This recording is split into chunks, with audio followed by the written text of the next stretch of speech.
Etap Czech Republic by Tour de France otevírá již po 5. brány své kopcovité etapy zde na Strahově.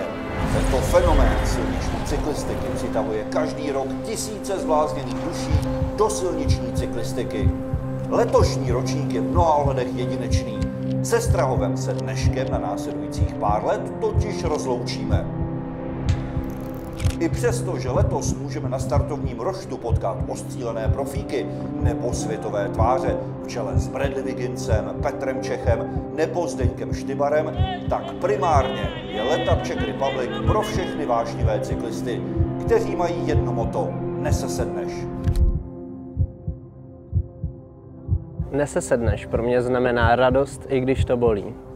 Nesesedneš pro mě znamená motivaci a vytrvalost. Trávení volného času.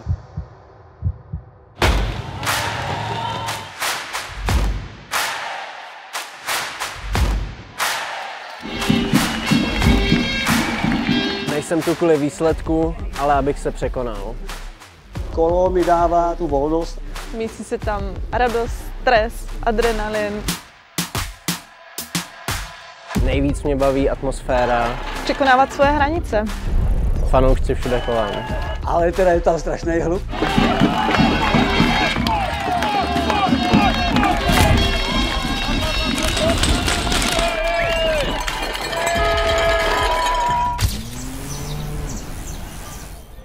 Cyklistika jako taková je primá teďko, protože hodně lidí se té cyklistice věnuje, kluci, holky, potkáváme si v kavárnách nebo různě ve světě a je to pěkný, že také potkává lidi, kteří by normálně za normálních okolností jako nepotkal.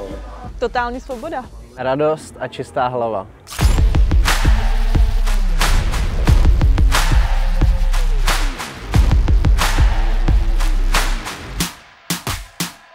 Komunita byla hrozně příjemná, fajn a ten závod celý byl takový pěkný, včetně těch volných silnic a těch diváků.